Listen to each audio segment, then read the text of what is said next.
Hi and welcome to your fourth tutorial on John Steinbeck's Of Mice and Men.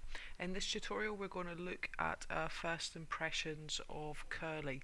Now Curley's a kind of interesting character. We like to paint him as the villain, and in a lot of ways he is the villain. He's really not a very nice guy.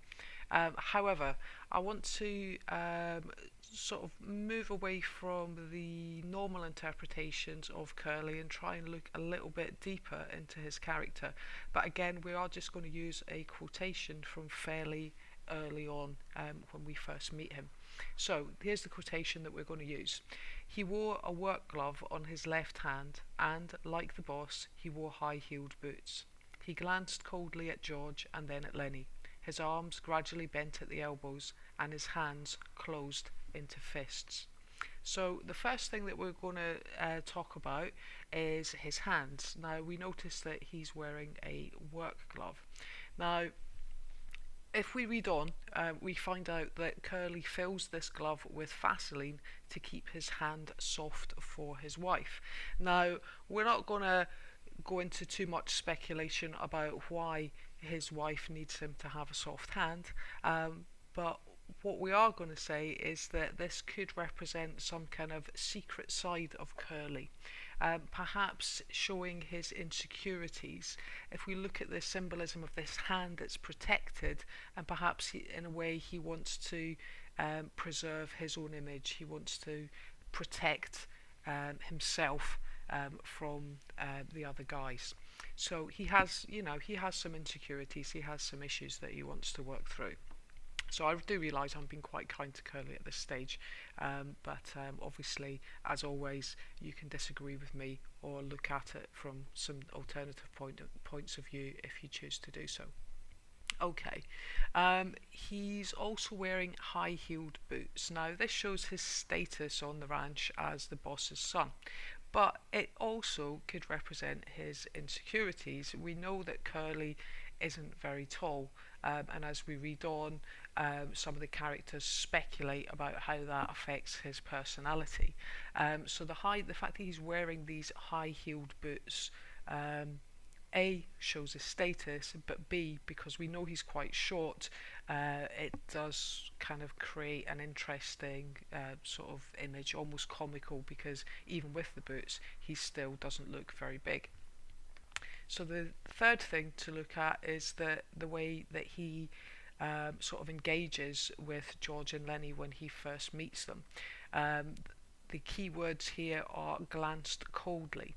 Now he comes across as being a very cold and uncaring character. We know he's not a very nice guy, but the fact that he glanced could also suggest that he feels uneasy. He doesn't look George and Lenny in the face at first. He doesn't look them in the eye. He's kind of glancing at them sort of side on, perhaps trying to size them up a little bit. He obviously takes a dislike to George and Lenny, and we can see that his arms gradually bent at the elbows and his hands closed into fists. So here we see him sort of bracing, almost ready for a fight, perhaps trying to make himself look bigger by sort of bending his elbows out, and it shows, it does show that sort of aggressive side to Curly, but the word gradually could suggest that his anger is sort of building up slowly and that he's unable to control it. Now, I've been thinking about this since I made this presentation, and I'm also kind of wondering if it's not so much that he's not able to control it, or if he's doing it on purpose. He's kind of making himself get angry in order to assert his authority over the other men. I'm not really sure, but we don't have to say for definite which one it is. There is evidence on both sides, and it might be a good idea to have a look through the rest of the novel and make up your own mind about whether you think he's able to control his anger, or if it's something that he creates himself. Okay, so a little homework task for you there if you feel like looking into that a little bit more.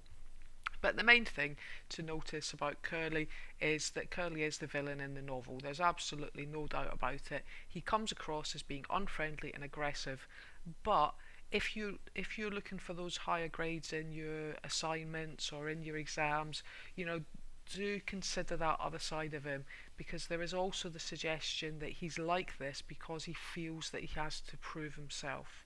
Okay, so try and look at him from a slightly more sympathetic angle, even if it's just to discuss it and then come down and say, but actually, you know, he is a villain. He's really just not a nice character at all. Okay, so that's it for Curly. As always, please check out our resources at lulu.com /spotlight /schoolfrog, and check out our blog at schoolfrog.blogspot.co.uk.